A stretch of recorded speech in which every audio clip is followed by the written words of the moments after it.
आज हम बात करेंगे बिजनेस स्टडीज क्लास 12 का चैप्टर है long term sources of business finance. इस चैप्टर में हम जानेंगे कि एक कंपनी को रन करने के लिए फंड्स का रिक्वायरमेंट होता है। उस फंड्स को कलेक्ट करने के लिए कंपनी कैसे किन तरीकों से अपने यहाँ फंड बनाती है। साथ ही हम ये समझेंगे कि कब हम कहेंगे किसी भी चीज को कि वो long term sources of business finance है। सबसे पहले सोर्स का मतलब क्या होता है? कंपनी का वो मटेरियल यानी सोर्स आपके पास है। कोई आपके पास गाड़ी है यानी आपके पास वो सोर्स है, आप इस्तेमाल कर रहे हैं, आप आराम से ट्रैवलिंग कर रहे हैं। आपके पास फोन है, वो आपके पास एक रिसोर्स हो गया। तो बेसिकली कंपनी जो है सोर्स और रिसोर्स की बात करती है। रिसोर्स जो आपके पास आ गया, सोर्स मतलब कहां से फंड क्रिएट किया जा रहा है। ठीक है, तो साफ साफ बिजनेस स्टडीज के अंदर कहा गया है यहां पे कि लॉन्ग टर्म फाइनेंस का मतलब होता है कि invested in A business for more than 1 year, 1 साल से ज्यादा होना चाहिए, तभी उसको हम लोग कहेंगे long term sources of business finance.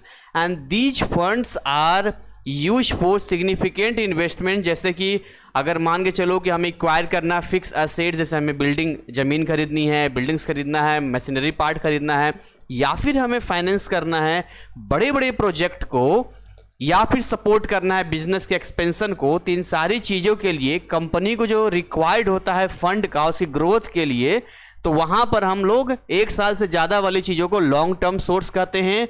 और यहां पर हम लोग इसको फिक्स्ड कैपिटल के नाम से भी जानते हैं।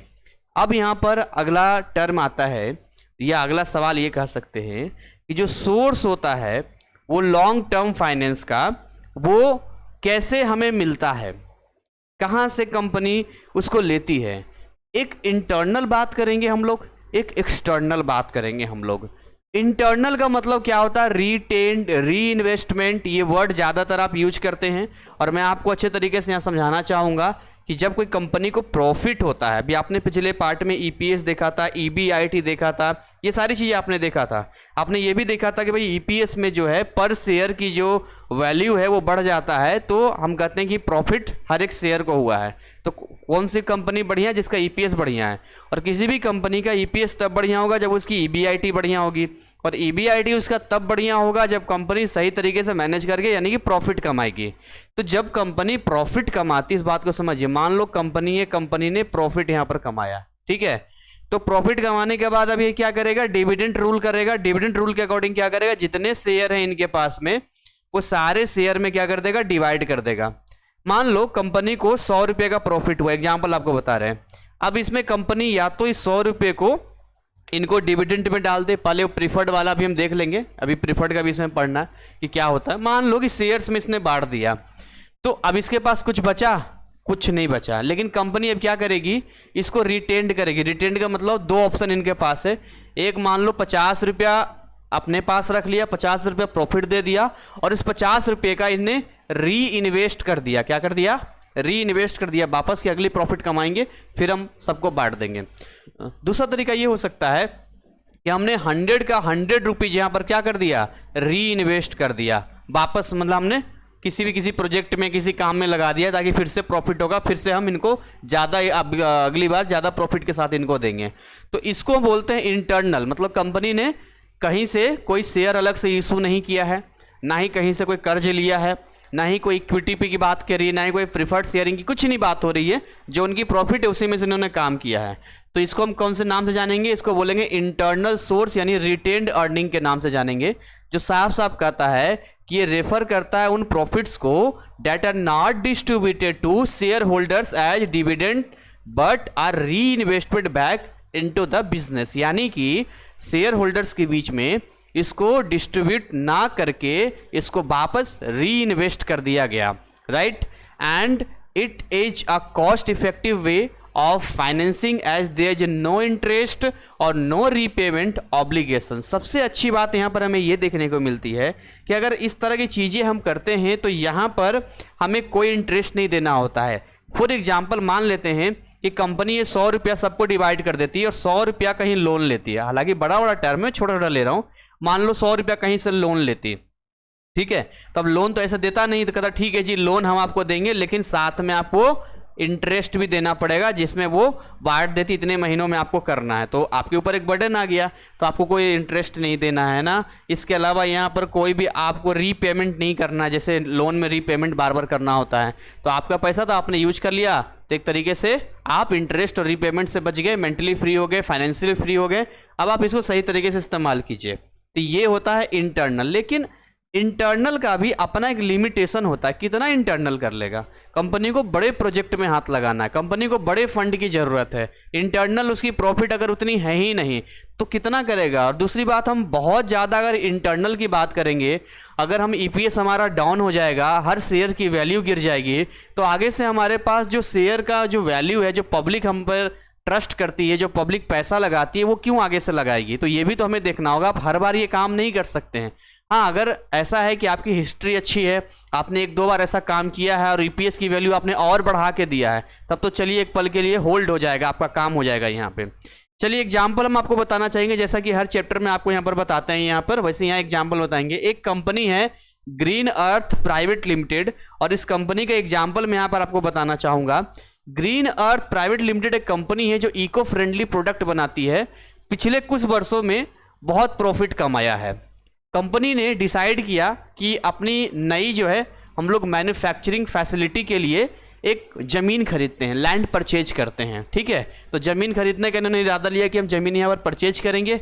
अब इसके लिए कहाँ से पैसा आएगा, हमें ज़मीन खरीदना, ज़मीन खरीदने के लिए पैसा कहाँ से आएगा। तो या देखिए, इनके पास दो ऑप्शन है, या तो ये क्या कर लें, कोई शेयर इशू कर दें, या कहीं से लोन ले लें, या फिर एक काम कर सकते हैं इंटरनल, है ना, इंटरनल अपने जो रिटेन्ड अर्निंग था उसी का इस्तेमाल कर लें। तो कंपनी क्या करती है, जो इसके पास रिटेन्ड अर्निंग का उसका इस्तेमाल करना चाहती है। अब इंटरनल फाइनेंसिंग है, सो ग्रीन अर्थ को कोई इंटरेस्ट नहीं चुकाना होगा, जिससे उनकी फाइनेंशियल कॉस्ट कम हो जाएगी। हालांकि रिटेन्ड अर्निंग पूरे प्रोजेक्ट के लिए पर्याप्त नहीं है। मैंने कहा ना, आपकी जो प्रॉफिट होती है, अगर उतनी प्रॉफिट है कि आप बहुत अच्छा प्रॉफिट कमा रहे हैं, तब तो उस केस में रिटेन अर्निंग आपका काम आ जाएगा। लेकिन पता चला कि हम जो इन्वेस्टमेंट करने वाले हैं, जो हम पैसा लगाने वाले हैं, उससे हमारी प्रॉफिट से कई गुना ज़्यादा है, तो एक लिमिट तक ही आपको सपोर्ट कर पाएगा रिटेन अर्निंग यहाँ पे।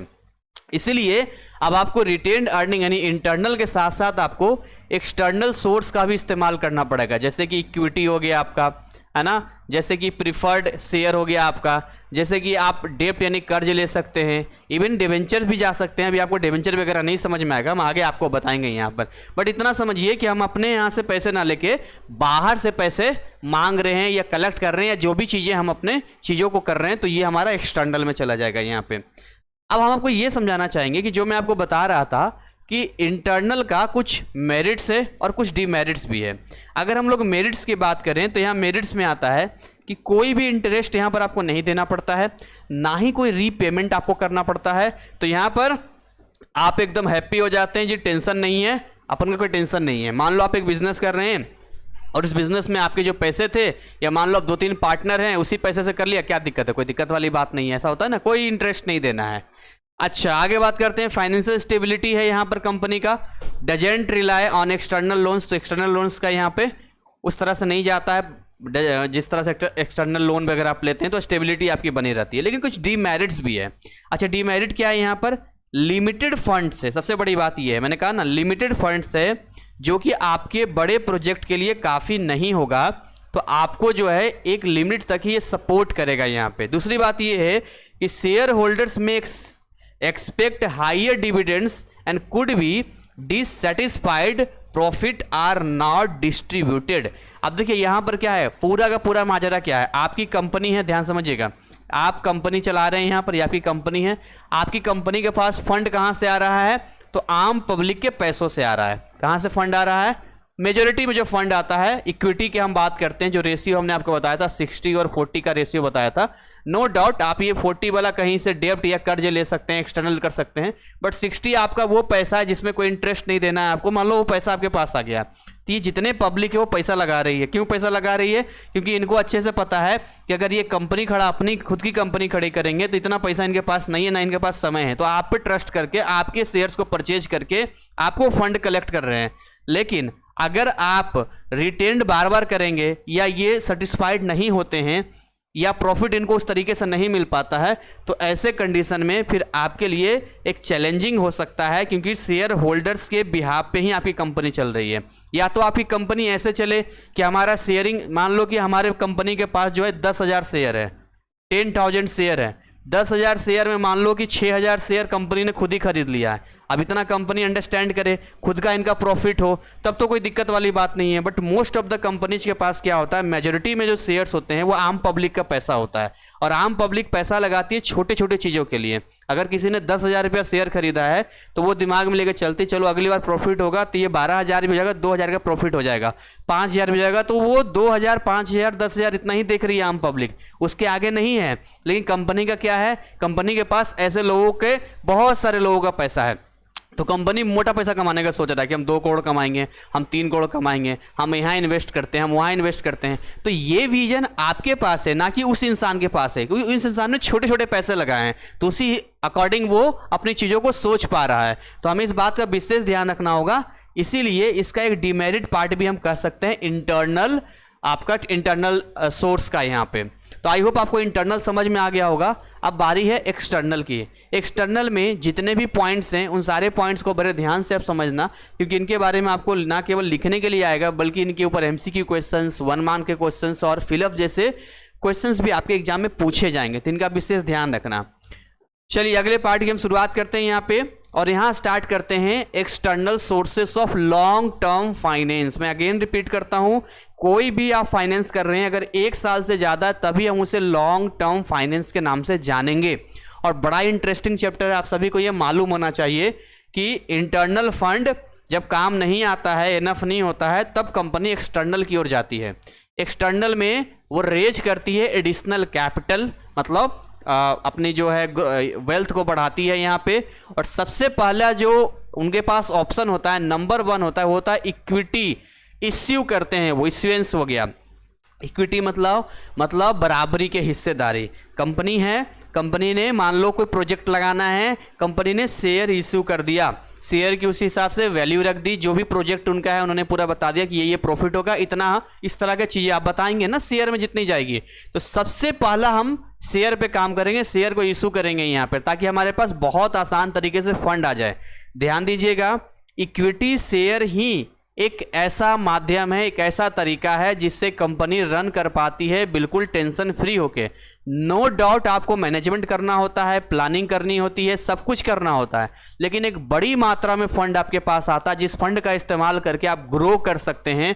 और इसमें सबसे अच्छी बात ये होती है कि इसमें कोई इंटरेस्ट नहीं पे करना होता है आपको। इसमें आपका ये भी डर नहीं होता है कि मान लो पब्लिक ने, किसी ने 10,000 रुपये लगाया है, तब ये थोड़ी ना हमारा एग्रीमेंट हुआ है कि 10,000 रुपये हमने लगाया है तो हमें एनी हाउ 12,000 चाहिए ही चाहिए, तो फ्री फंड में चला जाएगा, आगे हम आपको बताएंगे।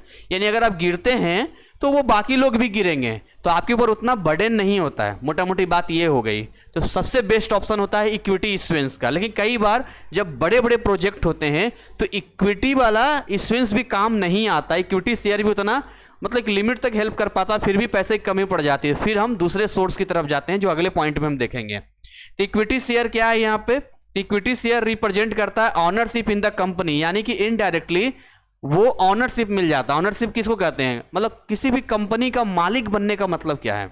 अगर आप कंपनी के मालिक हैं, इसका मतलब ये कि प्रॉफिट होगा तो आपको जरूर मिलेगा, और लॉस होगा तब भी मिलेगा। लेकिन अगर कंपनी की एम्प्लॉय की बात करें या स्टाफ की बात करें, उनको कोई प्रॉफिट या लॉस से मतलब नहीं है, उनका एक फिक्स्ड है, जो प्रॉफिट उनको लेना ही लेना है, मतलब कंपनी को देना पड़ेगा यहाँ पे।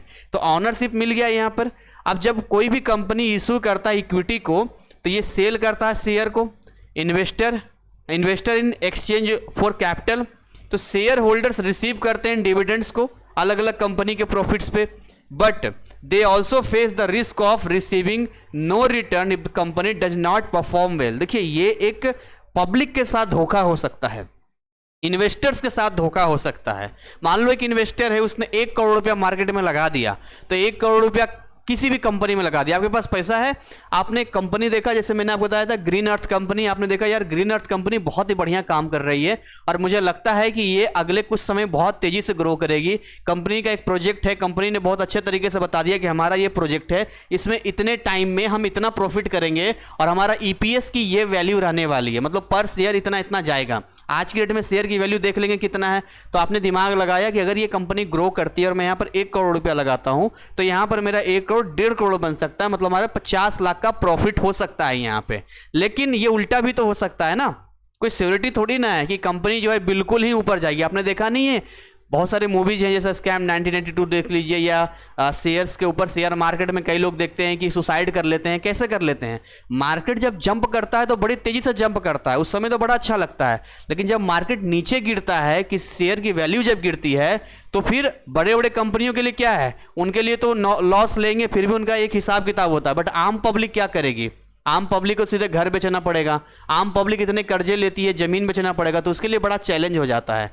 तो ये जो होता है ना, ये थोड़ा सा प्रॉब्लम हो सकता है उन लोगों के लिए जो इक्विटी को परचेज करते हैं। यहाँ पे एग्जांपल आपको बताना चाहेंगे, यहाँ पे ग्रीन अर्थ को अपनी नई फैक्ट्री के लिए मशीनरी पार्ट खरीदने के लिए फंड्स चाहिए था। अब फंड कैसे मिलेगा यहाँ पे? अरे फंड तो देखिए, किसी भी चीज़ को काम करने के लिए फंड चाहिए। नॉर्मल गांव में कोई पूजा होता है तो चंदा तस्लीम करते कि नहीं करते हैं लोग? हाँ जी, कितना, या मान लो किसी भी सोसाइटी में कोई प्रोग्राम हो रहा है तो पैसे फंड क्रिएट किए जाते हैं कि नहीं क्रिएट किए जाते हैं? तो फंड तो चाहिए ना, ठीक है। अगर आप किसी को लगता है कंपनी करना और घर से ही पैसा लगाएंगे तो ऐसा नहीं होता है। बड़े बड़े प्रोजेक्ट में कोई अपना पैसा उतना नहीं लगा सकता है। सो 50 करोड़ जुटाने के लिए उन्हें इक्विटी शेयर जारी किया, उनको चाहिए था 50 करोड़। अब इसके लिए उन्होंने क्या किया? इक्विटी जारी कर दिया।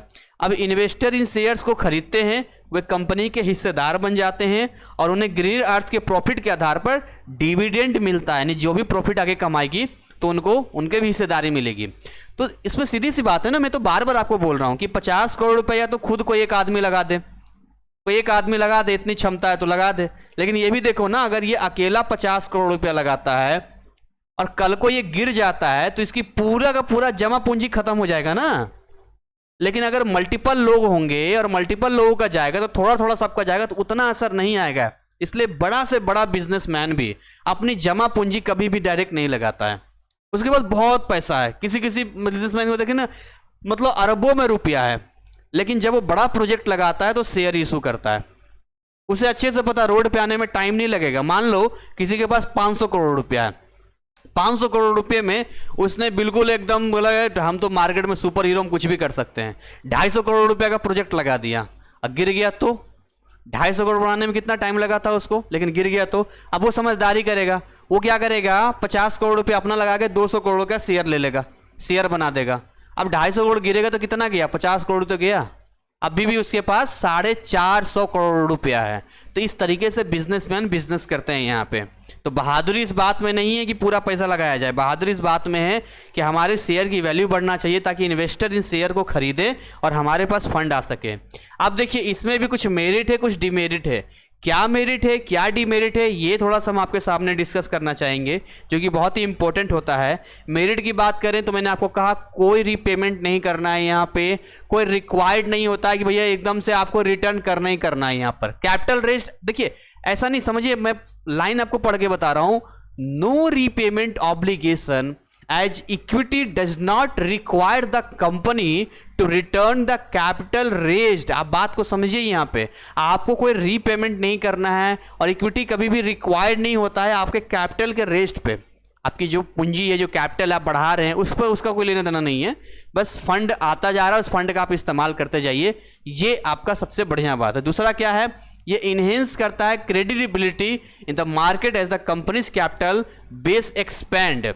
अब ये समझने वाली बात है कि अगर आपका इक्विटी ज़्यादा है, यानी कि आपकी जो क्रेडिबिलिटी है वो काफ़ी अच्छी है, यानी आपका क्रेडिट बहुत अच्छा है। क्रेडिट को विश्वास कहते हैं, ट्रस्ट कहते हैं। पहले के टाइम में, या आपने घर में देखा होगा आपके दादाजी के टाइम में, या आपके उस टाइम में, या आज भी मार्केट में अगर आपका नाम लेके कोई चला जाए और बोल दे कि हम उनके यहाँ से हैं, या आपके घर का कोई ऐसे व्यक्ति हैं या आप खुद हैं जो मार्केट में जाके बिना रुपये दिए आप सामान लेके आ जाते हैं केवल ट्रस्ट पे, और वो दुकानदार को मालूम है कि ये हमें दे देगा, उसको बोलते हैं क्रेडिट, यानी आपने क्रेडिट बना रखा है। इसीलिए आज के टाइम में क्रेडिट स्कोर बनाया गया है, यानी कि आपका जो पैन नंबर होता है वो कनेक्ट होता है जब आप कोई भी ईएमआई बनाते हैं। तो अगर किसी ईएमआई में आप डिले करते हैं या आपका ओवर ड्यू जाता है, पेमेंट नहीं करते हैं, तो वहां पर आपका क्रेडिट स्कोर में जो नंबर आगे पीछे होता है, नॉर्मल 750 के आसपास अगर किसी का क्रेडिट स्कोर है, 800 के आसपास है, इसका मतलब ये है कि बहुत अच्छा है, उसने समय पे सारे जितने लोन लिए थे ईएमआई को दिया है, तो आगे से कोई कंपनी या कहीं भी लोन देने वाला कहेगा नहीं इसको दे देना चाहिए, ठीक है, इसका क्रेडिट अच्छा है। तो किसी भी कंपनी का अगर हम बात करते हैं इक्विटी की, ज़्यादा इक्विटी तब बिकेगा, इन्वेस्टर तब पैसा लगाएंगे जब उस पर ट्रस्ट करेंगे, और क्रेडिबिलिटी बनाने के लिए क्या करना होता है, परफॉर्म अच्छा करना होता है। तो ये हुआ मेरिट वाली बात, ठीक। डीमेरिट क्या है इसको समझिएगा। अब डीमेरिट क्या कहता है, dilution of ownership as new share holders gain voting right. इस बात को आप समझिएगा। एंड से इन कंपनी मैनेजमेंट, भाई आप अकेले पैसा लगा रहे हैं, आप अपने कंपनी के मालिक हैं, लेकिन आपके पास 10,000 या 1,00,000, बहुत बड़ी हम कहते हैं कि आपके पास 10,000 शेयर होल्डर्स आ गए। तो 10,000 शेयर होल्डर्स आ गए, तो अब इस कंपनी के 10,000 और आप एक, यानी 10,001 अब मालिक हो गए, आप अकेले मालिक नहीं हैं। अब आगे आप जो भी डिसीजन लेंगे तो आपके कंपनी का जो बोर्ड ऑफ डायरेक्टर होगा उसके साथ एक वोटिंग करनी पड़ेगी। पैसा लगाया है पब्लिक ने, मान लो पब्लिक ने पैसा लगाया और आप अपने मन से कुछ भी करते जा रहे हैं, तो पब्लिक कहेगी कि यार ये तो डूब गया, तो मेरा पैसा डूब जाएगा। तो यहाँ होता है वोटिंग राइट है उनके पास में। और कई बार ये चीज़ें डिले भी जाती है, जो हमने आपको पीछे के चैप्टर्स में बताया भी था। बोर्ड ऑफ डायरेक्टर अपनी बात रखते हैं, इनको फिर मीटिंग वोटिंग किया जाता है, वोटिंग के दौरान अब यहाँ पर उनकी बात रखी जाएगी। तो 100 बात की एक बात है कि जहाँ आपके कंपनी के मैनेजमेंट में अब तक कोई कहने वाला आपका नहीं था कि आप कोई करेंगे, रोक टोक करने वाला नहीं था, लेकिन अब डीमेरिट ये है कि आपके इक्विटी आने के बाद इनके पास पूरा राइट है कि अपनी बात यहाँ पर रख सकते हैं कि आप ऐसे कैसे कोई अकेले डिसीजन ले सकते हैं, और आप ले भी नहीं सकते हैं। नो डाउट अगर सही तरीके से किया जाए तो दोनों के लिए प्रॉफिट होगा, लेकिन कहीं ना कहीं रुकावट तो है यहाँ पे।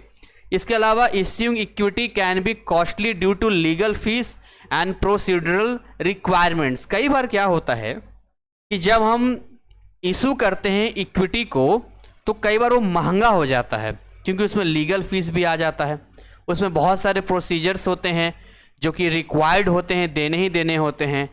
तो अब देखिए यहाँ पर डीमेरिट है, देखिए बहुत बड़ा बात नहीं है, लेकिन एक कंपनी के लिए एक बढ़िया शेयर, मतलब मान लो कि हमारे अकॉर्डिंग मुझे एक शेयर की वैल्यू 100 रुपये रखनी है।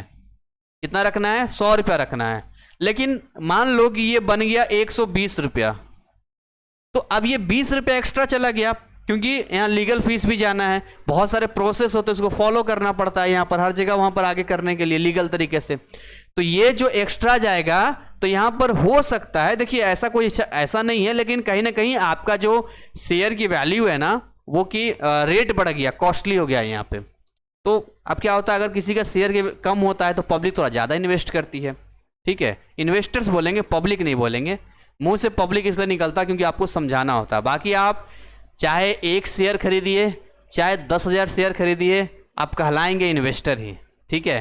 तो इन्वेस्टर के लिस्ट में ही आप आएंगे, तो ये थोड़ा सा होता है। चलिए आगे बात करेंगे। एक और हमारे पास होता है प्रीफरेंस शेयर। मैंने आपको प्रीफरेंस शेयर का पिछले क्लास में बहुत बेहतरीन तरीके से समझाया था। मैंने कहा था शेयर 2 तरीके का होता है। कितने तरीके का होता है? शेयर 2 तरीके का होता है। एक तो इक्विटी होता है, जहां पर डूबेंगे तो साथ में और प्रॉफिट कमाएंगे तो साथ में, ठीक है। तो यहां इसलिए तो इनका पूरा वोटिंग का राइट होता है। लेकिन एक होता है प्रीफरेंस शेयर। प्रीफरेंस शेयर क्या कहता है कि भाई हमें उससे मतलब नहीं है, आप भले 10 गुना कमा लो, 100 गुना कमा लो, हमने इतना पैसा लगाया है, मतलब हमने ये शेयर लिया है, अब इस शेयर के बदले में हमारा इतना % फिक्स है, ठीक है। अब मान लो कि मैंने आपको एग्जांपल भी दिया था कि हो सकता है एक शेयर की वैल्यू 100 रुपया है। कितना है? 100 रुपया है। अगर कंपनी प्रॉफिट होती है तो इक्विटी वालों को हो सकता है 200 रुपया मिल जाए, हो सकता है 500 रुपया मिल जाए। बहुत प्रॉफिट कमा लिया कंपनी, 100 रुपये का 500 रुपया मिल गया, 5 गुना प्रॉफिट हो गया। मैं कहता हूँ 10 गुना प्रॉफिट हो गया, इसको 1000 रुपया मिल गया है इसको, ठीक है। और नहीं मिला तो हो सकता है कि 100 रुपये का 50 रुपये भी हो जाए, 70 रुपये भी हो जाए। तो ये इक्विटी वाले की कहानी है। लेकिन प्रीफरेंस वाला कहेगा नहीं, हमें उससे मतलब नहीं है, हमारा फिक्स है। अगर मान लो हमने फिक्स कर दिया है, मान लो हमारा फिक्स है कि हमें 120 रुपये चाहिए तो चाहिए, 20 रुपये एक्स्ट्रा चाहिए, या मान लो 150 रुपये चाहिए तो चाहिए यहाँ पर। तो अब दोनों ही केस में हम देख रहे हैं, जहां ये 1000 रुपया कमा सकता है वहीं ये केवल 50 रुपया ही एक्स्ट्रा कमा पाएगा या 20 रुपये एक्स्ट्रा कमा पाएगा। तो जब कंपनी को प्रॉफिट होता है तो उस प्रॉफिट में जो नेट इनकम होता है, तो सबसे पहले जो पैसा होता है वो इनको दिया जाता है, उसके बाद ही इनको दिया जाता है। कहते हैं ना कि भाई पहले बाहर वालों को दे दो, फिर घर में आपस करेंगे। यही होता है ना, घर में कुछ भी आपका पूजा पाठ होता है, कोई आपका फंक्शन होता है या कुछ भी होता है, पहले क्या कोशिश होती है कि बाहर के जितने लोग हैं पहले उनको दे दिया जाए, फिर जो बचेगा हम आपस में बांट लेंगे। तो क्योंकि ये इक्विटी वाले हैं, क्योंकि ये तो कंपनी के मालिक हो गए हैं, तो इनकी भी उतनी ही जिम्मेदारी अब बनती है जितनी कि कंपनी का ऑनर का बनता है। तो ये प्रेफरेंस वाले वही लोग हो गए हैं यहाँ पर। तो आई होप आपको ये समझ में आ गया होगा कि प्रेफरेंस क्या और ये क्या वाला, कि ये जुआ है इक्विटी वाला। जुआ इसलिए कि बिजनेस अप डाउन चलता रहता है, और इनको हम ये कहेंगे कि भाई ये थोड़ा सा रिस्क नहीं लेना चाह रहे, रिस्क लेंगे तो हो सकता है ये अमीर बन जाए, बहुत पैसा कमा लें। और शेयर मार्केट में तो आप देखते हैं इतने लोग पैसा छाप लेते हैं, कुछ नहीं होता तब भी बना लेते हैं। बट सही नॉलेज के साथ, सही नॉलेज होगा तभी होगा। एक लड़का ने मुझे कहा कि सर अभी कोरोना का टाइम था या उसके बाद में उसने कितना लगा दिया था, उसने बोला 1 लाख रुपया लगा दिया था, 1 लाख रुपया उसका डूब गया था। लेकिन उसने फिर क्या किया, फिर स्टडी वगैरह किया, उसने बड़े ध्यान से चीज़ों को समझा, फिर उसने उसको रिकवर कर लिया, 1 महीने में रिकवर कर लिया फिर उसको। तो मार्केट में से पैसा कहाँ से रिकवर करना है, क्या करना है, वो बड़े जानकारी के साथ ही करना होगा। तो प्रेफरेंस शेयर क्या है, preference share offers a fixed dividend to share holders. एक फिक्स है एकदम, कैसा है जी, फिक्स्ड है एकदम से, है ना। And take priority over equity shares in terms of dividend payment and capital repayment during liquidation. However, preference shareholders typically do not have voting right. ये बात समझिएगा, प्रीफर्ड वाले को कोई वोटिंग का राइट नहीं है, क्योंकि उसने पहले ही बोल दिया है कि आप कुछ भी करो, हमें इतना चाहिए तो चाहिए। बैंक करप्ट होती है कंपनी, या मान लो कंपनी बिल्कुल दिवालिया हो जाती है, कुछ भी होती है, तो सबसे पहले एक डिवेंचर का हम बताएंगे आपको, उसको दिया जाता है। प्रीफर्ड शेयर होल्डर्स का सबसे पहले दिया जाएगा, उसके बाद जो बचेगा फिर कुछ दिया जाएगा। इस बात को यहां पर समझिएगा यहाँ पे, ठीक है। आगे हम बात करना चाहेंगे एग्जाम्पल, इक्विटी शेयर्स के अलावा ग्रीन अर्थ ने 30 करोड़ रुपए का 30 करोड़ का प्रेफरेंस शेयर भी जारी किए, जिन पे 7% का फिक्स डिविडेंड मिलता है। मान लो इनके एक शेयर की वैल्यू 100 रुपये थे, 107 रुपये, डिपेंड करता है कितनी शेयर का प्राइस यहाँ पर जा रहा है, बट फिक्स है कि इनको 7% चाहिए तो चाहिए। और उनको मतलब भले आप यहाँ पर 50% प्रॉफिट कमा लो, इनको कोई फर्क नहीं पड़ता है। सो इन्वेस्टर को ये शेयर इसलिए आकर्षक लगते हैं, उन्हें निश्चित रिटर्न मिलता है और इस शेयर में वोटिंग राइट नहीं होते हैं।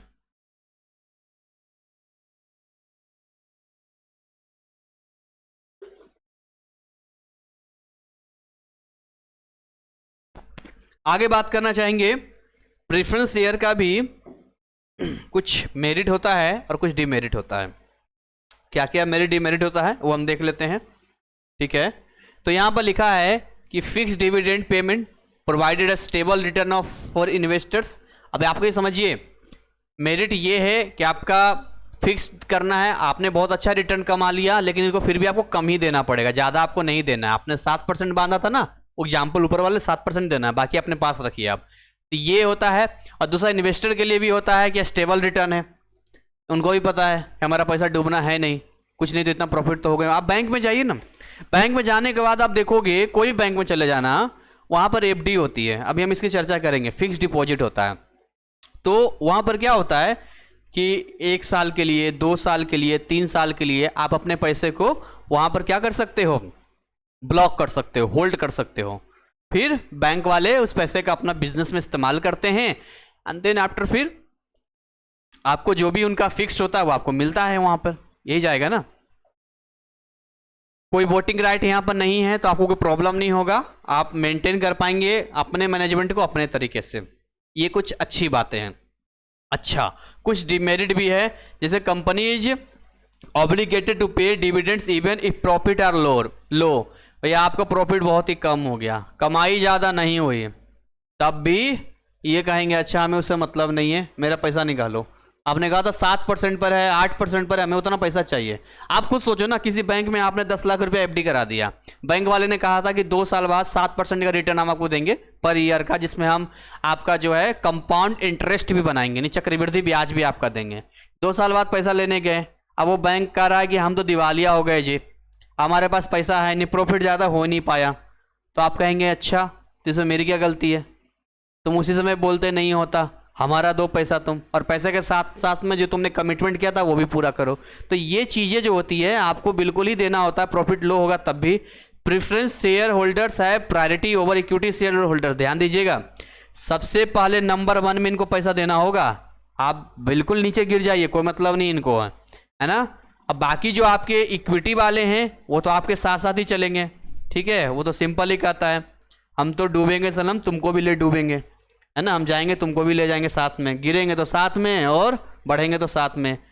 तो in the event of liquidation which could affect the pay out to equity investors, तो यहां पर क्या होता है कि अगर आप ज़्यादा, मान लो कोई भी कंपनी, आप ज़्यादा प्रेफरेंस शेयर्स देते हैं, तो मान लो कि आपका प्रॉफिट कम हुआ यहाँ पर, है ना, आपका प्रॉफिट कम हुआ, लेकिन इसके बावजूद भी आपके प्रॉफिट में जो भी कम हुआ उसका एक बड़ा हिस्सा कहाँ चला जाएगा? प्रीफर्ड वाले के पास चला जाएगा, ठीक है। अब जो बचेगा वो इक्विटी वालों को मिलेगा। तो ये थोड़ा सा डिससेटिस्फाइड हो सकते हैं, ये कह सकते हैं यार यहाँ पर तो इनके दिमाग में तो यही था ना कि चलो मान लो प्रॉफिट हुआ 1 करोड़ रुपए का, तो भाई 1 करोड़ तो इनके हिसाब से बटेगा तो कुछ तो इनके पास आएगा। लेकिन आप पता चला कंपनी ने पहले ही इनसे ज़्यादा प्रिफर्ड शेयर्स ले रखा है, तो पहले उनको दीजिए। पता चला 60 करोड़ रुपया 50 करोड़ रुपया प्रिफर्ड शेयर में ही चला गया, फिर जो बचा फिर इनको मिल रहा है। तो ये इफेक्ट कर सकता है इक्विटी शेयर होल्डर्स पे, पे आउट जब होता है उस टाइम पे। हालांकि इस पे एक क्वेश्चंस भी पूछता है यहाँ पे कि आप कंपेयर करके बताइए इक्विटी शेयर का और प्रेफरेंस शेयर का, जैसे मीनिंग दे रखा है, आप इसको आराम से पढ़िएगा। जैसे इक्विटी शेयर ऑर्डिनरी शेयर्स होते हैं कंपनी के, जो रिप्रेजेंट करता है ऑनरशिप का पार्ट, ये जो होता है वो कैरी प्रेफरिंग राइट होते हैं। ये सारी चीज़ हमने बता दिया, पेमेंट डिविडेंड बता दिया है हमने, रीपेमेंट बता दिया है, इनको कोई रीपेमेंट नहीं देना है, उनको आपको टाइमली जो होगा देना पड़ेगा। रेट ऑफ डिविडेंड इनका फ्लैक्चुएट करेगा, बढ़ेगा तो ठीक, घटेगा तो ठीक, इनका फिक्स रहेगा। हम बोलते हैं रिडम्पशंस यहाँ पर नो है क्योंकि ऑनरशिप में आएगा, इनके लिए आपको करना ही पड़ेगा। वोटिंग राइट इनका है, इनका नहीं है, ठीक है, कोई भी नहीं होता है वोटिंग राइट यहाँ पर। स्पेशल कुछ केस अगर हो तो वोटिंग राइट दिया जा सकता है, ये भी एक रूल है यहाँ पर। कन्वर्टिबिलिटी की बात करते हैं तो इक्विटी शेयर कभी भी कन्वर्ट नहीं हो सकते हैं, जबकि प्रीफर्ड शेयर चाहे तो इक्विटी में कन्वर्ट कर सकता है। मान लो कोई प्रीफर्ड शेयर लिया, बाद में उसे लगता है कंपनी काफ़ी बढ़िया जा रही है, हम इस चीज़ को कन्वर्ट करना चाहते हैं इक्विटी में, तो वो कन्वर्ट कर सकता है। लेकिन अगर कोई इक्विटी वाला चाहेगा कि हम प्रीफर्ड में कन्वर्ट हो जाएं तो वो नहीं होगा। इसके अलावा हम बात करते हैं इक्विटी शेयर होल्डर्स के पास कोई राइट नहीं है arenes of dividends for previous years का, जबकि जो प्रेफरेंस शेयर होल्डर्स जनरली इस बात को लेकर आते हैं कि करंट ईयर में कितना हुआ है, वो एक्सपेक्ट करते हैं, बहुत सारी चीज़ें देखते हैं, तो उनके लिए जिम्मेदारी थोड़ी बढ़ जाती है यहाँ पे करंट ईयर के लिए। अब 2 चीज़ें तो हमने देख लिया, पहला चीज़ जो हमने देखा वो इक्विटी का देखा, दूसरा चीज़ जो हमने देखा वो हमने देखा प्रेफरेंस शेयर का देखा। अब तीसरा जो हमारा एक्सटर्नल सोर्स है फंड कलेक्ट करने का वो है डिवेंचर। डिवेंचर होता क्या है? इसको डेब्ट इश्यूएंस कहते हैं, डेब्ट इश्यू किया जाता है। डिवेंचर की बात करें, डिवेंचर कहाँ काम आता है आपको सबसे पहले ये समझना पड़ेगा डिवेंचर होता क्या है। देखिए डिवेंचर एक लॉन्ग टर्म डेब्ट इंस्ट्रूमेंट्स होता है वेयर द कंपनी उधार लेती है, बोरो करती है पैसा from investors and agree to pay fixed interest rate. Debenture holders are creditors and do not have ownership right in the company. आप इसको समझिएगा, यहाँ पे जो डिवेंचर्स होते हैं वो ऑनरशिप में नहीं आते हैं, और वहाँ पर डिवेंचर अगर इन्वेस्टर से कोई पैसा ले रहा है, इस बात को समझिएगा, मान लो बहुत सारा डिवेंचर भी होता है, एक और भी होता है जो भी हम बताएंगे, पर डिवेंचर के आप देखते हैं उधार ले लिया, लेकिन यहाँ पर क्या है, एक फिक्स्ड इंटरेस्ट रेट आपको देना पड़ेगा। अब ये थोड़ा सा अलग है, ये थोड़ा सा अलग होता है जो हम आपको बताएंगे यहाँ पे। इसमें लो रिस्क होता है, हम आपको डिटेल बताएंगे। अगर कोई बैंक से लोन लेता है या किसी इंस्टीट्यूशन से लोन लेता है तो वहाँ पर रीपेमेंट करना होता है, है ना, वहां पर आपका इंटरेस्ट साथ साथ में बंध जाता है। बट डिवेंचर वाले केस में कि आपका फिक्स तो है, बट आपको जब प्रॉफिट होगा मतलब देना ही देना, ऐसी बात नहीं है, बट आपको एक टाइम मिल जाता है। ये हर महीने का सरदर्दी नहीं है कि हमको इस तरह से करना है, तो एक अंडरस्टैंडिंग पे चलता है। ग्रीन अर्थ ने 40 करोड़ जुटाने के लिए 10 साल के रीपेमेंट पीरियड और 8% इंटरेस्ट रेट के साथ डिवेंचर जारी किए। इन्वेस्टर को फिक्स्ड इंटरेस्ट रेट आकर्षक लगता है क्योंकि उन्हें ग्रीन अर्थ में कोई ऑनरशिप या वोटिंग राइट नहीं मिलते हैं। तो 10 साल के लिए इन्होंने निकाला डिवेंचर, आपको टाइम बहुत अच्छा खासा मिल जाता है। 10 साल का रीपेमेंट पीरियड है। अब सोचिए आप नॉर्मल लोन लेंगे तो 10 साल का टाइम अब देंगे तो वहाँ इंटरेस्ट रेट भी ज़्यादा होता है और प्रॉब्लम होता है। बट ठीक है, 10 साल का टाइम मिल गया, रीपेमेंट पीरियड है, इन्होंने मार्केट में निकाल दिया है। अब ये इन्वेस्टर टुकड़ों टुकड़ों में करके इसको खरीदेंगे डिवेंचर्स को। अब डिवेंचर्स को खरीदेंगे, उसके बाद देंगे। एक तरह से डिवेंचर और प्रीफर शेयर में बहुत ही बारीकी है।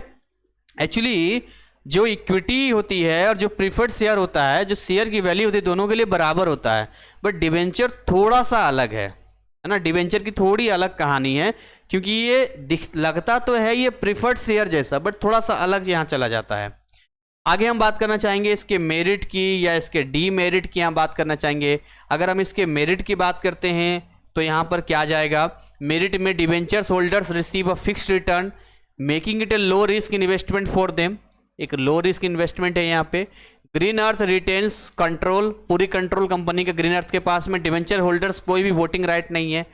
डीमेरिट यहाँ पर ये है कि यहाँ पर ग्रीन अर्थ को हर साल इंटरेस्ट का भुगतान करना पड़ता है, जिससे कम मुनाफे वाले वर्षों में जो इनका फाइनेंशियल प्रेशर है वो बढ़ जाता है। आपको साल में एक बार करना इंटरेस्ट पे, बट आपको करना पड़ेगा यहाँ पे, ठीक है।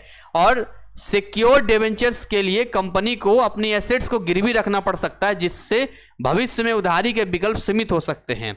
तो कई बार क्या होता है कि कुछ बड़े बड़े इन्वेस्टर्स होते हैं जो ये डिवेंचर के रूप में आते हैं और कंपनी के जो एसेट्स होते हैं वो गिरवी रख लेते हैं कि अगर आप कल को नहीं दे पाते हैं तो ये चीज हम आपसे ले लेंगे, ठीक है। तो ये भी एक यहाँ पर होता है जो कि एक डीमेरिट में जाता है। हालांकि यहाँ पर डिफरेंस भी दिया है, शेयर्स और डिवेंचर के बीच में फर्क होता है और इस फर्क को आपको समझना चाहिए। जैसे सबसे पहली चीज तो हम समझेंगे इसका स्टेटस क्या है। शेयर होल्डर्स जो होते हैं वो ऑनर होते हैं, समझिएगा, कंपनी का।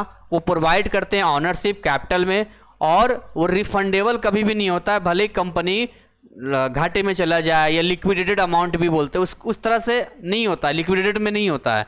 लेकिन डिवेंचर जो होते हैं वो क्रेडिटर्स होते हैं कंपनी के, वो प्रोवाइड करते हैं लोन एक फिक्स पीरियड के लिए, जो कि उनको रीपे करना बहुत ही जरूरी होता है। इसके अलावा नेचर ऑफ रिटर्न की बात करें यहाँ पर, तो शेयर होल्डर रिसीव करते हैं डिविडेंड्स के फॉर्म में, जैसे प्रॉफिट हुआ तो, लॉस हुआ तो, and the amount is not fix, कोई फिक्स नहीं है, डिपेंड करता है प्रॉफिट पे, कितनी कंपनी प्रॉफिट करती है। अगर हम बात करते हैं यहाँ पर डिवेंचर्स की, तो interest is paid on debentures at a fixed rate. और सबसे बड़ी बात, जो इंटरेस्ट होता है वो आपको पे करना ही करना है, भले आप यहाँ लॉस में चले जाइए। तो ये डिवेंचर्स की कहानी है। राइट्स की बात करते हैं, इनके पास रियल ऑनरशिप का राइट होता है, शेयर होल्डर्स के पास, इनके पास राइट होता है वोट करने का। ये डिटरमाइन करते हैं कंपनी के पॉलिसीज को, ठीक है, ये इनके अकॉर्डिंग ही कंपनी की पॉलिसीज बनेगी या कुछ भी होगा। बट डिवेंचर्स को इन सबसे कोई मतलब नहीं है, कोई वोटिंग का राइट नहीं है और ना ही ये कंपनी में अटेंड करते हैं, कोई इनका यूवो नहीं है, इन्होंने इन्वेस्ट किया, इनको प्रॉफिट चाहिए, बात खत्म, ठीक है। इसके अलावा जो है, अगर हम बात करें यहाँ पर सिक्योरिटी की, कि सिक्योरिटी की वाली क्या बात जाती है, या ऑर्डर ऑफ रीपेमेंट या रिस्क की बात करें, देखिए सिक्योरिटी क्या है। No security is required to issue share. आपने शेयर किसी कंपनी खरीदा है, क्या कंपनी ने आपको कोई चीज गिरवी रखी है, क्या कंपनी ने कुछ आपको दिया है, कोई सिक्योरिटी नहीं है आपके पास है, पैसा आपने जुए की तरह लगा दिया है। लेकिन डिवेंचर के केस में क्या होता है, यहाँ पर डिवेंचर्स आज जनरली सिक्योर्ड होते हैं, required sufficient fix assets as security के रूप में ले लेते हैं, ठीक है। इनको ऊपर वाले में नो से इन मैनेजमेंट, डिवेंचर से कोई राइट नहीं कंपनी के मैनेजमेंट में कुछ बोलने का। ऑर्डर ऑफ रीपेमेंट की बात करते हैं, share capital is repaid after debenture holders and creditors have been paid. सबसे बड़ी बात तो ये है कि शेयर कैपिटल को रीपेड इनका तब होगा बेचारों का जब आप डिवेंचर्स का पैसा दे देंगे, जो क्रेडिटर्स था उनका पैसा दे देंगे, प्रिफर्ड शेयर का दे देंगे, जब बचेगा तब इनको मिलेगा। क्यों, आप तो कंपनी का मालिक बन गए। तो कंपनी का मालिक मतलब एक व्यक्ति हो चाहे 10,000 हो, सबके लिए एक नियम होना चाहिए। और डिवेंचर होल्डर्स है priority of repayment over share holders, इनको प्रायोरिटी पहले मिलती है। रिस्क की बात करते हैं, सबसे ज्यादा रिस्क होता है क्योंकि अनसर्टेनिटी ऑफ रिटर्न, कोई फिक्स ही नहीं, आने को तो बहुत आ सकता है और नहीं आने को कुछ भी नहीं आ सकता है, जीरो पर भी आउट हो सकते हैं।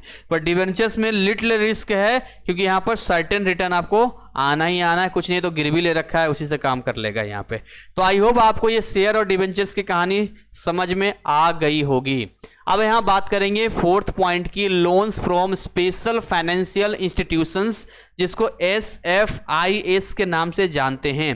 देखिए डिवेंचर्स एक अलग मैटर था, लोन हम कहीं से लेते हैं कि अलग चीज होता है, इसको थोड़ा सा क्लियर समझिएगा। इसको देखिए, स्पेशल फाइनेंशियल इंस्टीट्यूशंस SFIs जैसे कि industrial finance corporation of India IFCI है, या फिर स्टेट फाइनेंशियल कॉर्पोरेशन SFCS है, जो स्पेशल बनाया गया है लॉन्ग टर्म बिजनेस लोन देने के लिए, and typically at lower interest rate, ताकि कम से कम इंटरेस्ट रेट दे सकें कॉमर्शियल बैंक के मुकाबले। कॉमर्शियल बैंक में जाएंगे तो आपको ज़्यादा वहाँ पर इंटरेस्ट रेट पे करना पड़ेगा, बट अगर आप यहाँ पर जाते हैं IFCI में जाते हैं या फिर आप SFCS में जाते हैं तो आपको कम रहेगा। And these loans are use for large project such as infrastructure या फिर इंडस्ट्रियल एक्सपेंशन की बात करते हैं। आपके दिमाग में ये बात आ रही होगी कि ये जो हम स्टेट लेवल की बात कर रहे हैं या इंडस्ट्रियल फाइनेंस कॉर्पोरेशन की बात कर रहे हैं, ये सब कैसे बनता है? अगर सरकार की तरफ से भी है या लो इंटरेस्ट कैसे? देखिए हम लोग इतना GST भरते हैं, इतना टैक्स देते हैं, सरकार के पास बहुत ज़्यादा खजाना होता है, तो सरकार के पास भी बहुत बड़ा फंड है। अब सरकार उस पैसे को लेकर बैठ जाएगी तो पैसा आगे नहीं बढ़ पाएगा, इसलिए गवर्नमेंट भी क्या करती है, अलग अलग इंस्टीट्यूशंस के माध्यम से इस पैसे को इन्वेस्ट करती है, खुद ना करके करवाती है, वो लोन देती है। वो बात अलग है कि इंटरेस्ट रेट वहाँ कम मिलता है, ठीक है। तो ये कुछ चीजें होती है जहां से आपको सही तरीके से आपको एक लोन मिल जाता है। एग्जाम्पल देखेंगे, ग्रीन अर्थ ने अपनी नई फैक्ट्री के कंस्ट्रक्शन को फाइनेंस करने के लिए 70 करोड़ का लोन IFCI से ले लिया। अब IFCI ने कॉमर्शियल बैंक की तुलना में उनको कम इंटरेस्ट रेट दिया और 15 साल का ऑफर पीरियड उनको दिया, ऑफर दिया कि 15 साल का टाइम है, जिससे ग्रीन अर्थ को अपने कैश फ्लो को मैनेज करने में मदद मिल गई। क्योंकि देखिए जब बड़ा लोन होता है ना, बड़ा बड़ा लोन होता है, तो ऐसे कंडीशन में क्या होता है, उनका इंटरेस्ट भी काफ़ी ज़्यादा होता है और उसके अकॉर्डिंग हमें फिर काम भी करना पड़ता है यहाँ पे, ठीक है। अब इसके मेरिट्स की बात करते हैं, डीमेरिट्स की बात करते हैं यहाँ पे। अगर हम यहाँ मेरिट्स की बात करें तो क्या होगा, डीमेरिट्स की बात करें तो क्या होगा, यहाँ पर इसको समझिएगा। मेरिट्स क्या है यहाँ पर कि लो इंटरेस्ट रेट आपको मिलता है क्योंकि स्पेशल जगह से आप ले रहे हैं, यहाँ पर उधार ले रहे हैं, तो ठीक है, स्पेशल इंस्टीट्यूशंस की बात की जा रही है यहाँ पर, कहीं किसी या नहीं। लॉन्ग रीपेमेंट मिलता है, आप मैनेज कर पाएंगे। डीमेरिट्स यहाँ पर यह है कि एप्लीकेशन प्रोसेस बहुत लंबा हो सकता है, एक तो लीगली इसमें आपको पास करना पड़ेगा और इसमें बहुत सारे ऐसी चीज़ें हैं जिसको फॉलो करना होगा, तो बहुत सारे लोग ना इरिटेट हो जाते हैं, बहुत लंबा कानूनी प्रोसेस चला जाता है। आप देखो, आप ना कोई सरकारी बैंक से लोन लो, आपको बहुत लंबा चौड़ा काम करना पड़ जाएगा, लेकिन आप किसी प्राइवेट से लो तुरंत आपको 5 मिनट के अंदर मिल जाएगा। क्यों? रेट ऑफ इंटरेस्ट ही बहुत ज़्यादा है। एक बार मैंने DMI से लोन लिया, 24 घंटे के अंदर मुझे 2.5 लाख रुपये डाल दिया। अब 2.5 लाख रुपया कैसे मुझे मिल गया, कैसे कर दिया उसने? तो उसने जो है 10,000, तो 2.5 लाख में 10,000 तो ऐसे ही काट लिया उसने कि ये प्रोसेसिंग फ़ी है, बचा 2,40,000। अब 2.5 लाख, भले 10,000 काटा पर 2.5 लाख गिनती करेगा वो। 2.5 लाख में उसने फिर बनाया कि हम आपसे महीने में 2% लेंगे, यानी साल का 24% इंटरेस्ट लेंगे। जबकि नॉर्मली आप किसी भी सरकारी बैंक में जाएंगे जहाँ पर अगर आप इंटरेस्ट लेते हैं तो मुझे लगता है कि अगर कोई पर्सनल लोन भी लेगा तो 11% 12%, इससे ज़्यादा नहीं जाएगा अगर सिविल स्कोर अच्छा है उसका है तो, ठीक है। गिरी से गिरी हालत में सरकारी बैंक 16% से ज़्यादा नहीं देगी आपको, 15-16% देगी। तो यहाँ पर आप देख रहे हैं किस तरीके से जो है थोड़ा सा प्रोसेस होता है यहाँ पे। SFI ग्रीन अर्थ के फंड के उपयोग की निगरानी के लिए बोर्ड में अपने प्रतिनिधि नियुक्त कर सकते हैं, जिससे प्रबंधन की स्वायत्तता कम हो सकती है। थोड़ा हिंदी में आ गया, मैं आपको बताता हूं। अब मान लो आपने SFIS से लोन लिया, अब इसने लोन दे दिया, अब आप इस पैसे का सही इस्तेमाल कर रहे हैं, क्या यूज कर रहे हैं, नहीं कर रहे हैं, इसको भी तो डर है। आपने इसे ले लिया, कल को आप हाथ फैला देंगे, जी हमारे ना लॉस हो गया, अब जो है ले जाओ, आपके पास कुछ रहेगा तब तो ये लेगा। तो ये कहता है ये नौबत ही क्यों आएगी, तो अपना एक रिप्रेजेंटेटिव भेज देती है, अपना एक रिप्रेजेंटेटिव यहाँ पर आपको भेज देगी। एक रिप्रेजेंटेटिव होगा जो यहाँ पर नज़र रखेगा आप कर क्या रहे हैं, अब आपको सही सलाह भी देगी और आपको बताएगी, कुछ गलत करेंगे तो आपको रोक टोक भी कर सकती है यहाँ पे, समझ रहे हो। तो ये थोड़ा सा होता है। देखते हैं, अगर आप बाहर वाले से पैसा लेंगे, बैंक से पैसा लीजिए, कोई मतलब नहीं है। गलती से आप किसी रिश्तेदार से पैसा ले लो, पड़ोसी से पैसा ले लो और उसका पैसा पे नहीं करो, और उसके बाद बढ़िया से जरा फेस्टिवल मना लो, बच्चों को कपड़े खरीद लो, घर में गाड़ी खरीद लो, तो सबसे पहले देखेगा मेरा पैसा नहीं दे रहा है और जो है अपना सारा काम कर रहा है। इसके घर में सोफा भी खरीद लिया, शादी भी कर लिया, बर्थडे ही मना लिया, आप कुछ भी करेंगे रोक टोक चलेगा वहाँ पे। और सबसे पहले क्या आएगा, इसके पास ये सब करने के लिए पैसा है और मेरे पैसे देने के लिए इसके पास पैसा नहीं है। तो ये तो खैर इतना नहीं होगा, लेकिन फिर भी एक रिप्रेजेंटेटिव दे देगा ताकि इसके चीज़ों को वो ध्यान दे सके। ओवरऑल ये है कि कंपनी का जो मैनेजमेंट होता है अब उसके हाथ में नहीं रह जाता है, इनडायरेक्टली अब ये भी इसमें इन्वॉल्व हो जाता है। ठीक है, तो ये कुछ डिमेरिट वाले पार्ट है जो आपको समझना पड़ेगा। आगे बात करना चाहेंगे, लीज फाइनेंसिंग की बात करेंगे। लीज क्या होता है?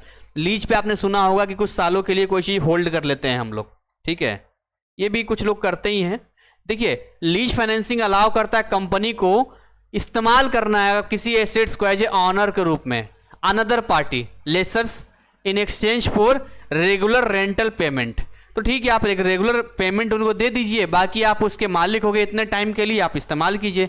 द कंपनी जो लेसी जिसको कहते हैं does not on the assets but can use it for an agreed period without purchasing it outright. यानी आपने खरीदा नहीं है पर लीज पे ले लिया, आप समझिए वो आप ही का है और आपके लिए आप इस्तेमाल करते रहिए, यहाँ पर कोई दिक्कत नहीं है। यहाँ पे जैसे अभी हम लोग नॉर्मल किराया वगैरह 1 महीने का देते कि नहीं देते हैं, तो एडवांस में जाता है, ये लीज बड़ा होगा।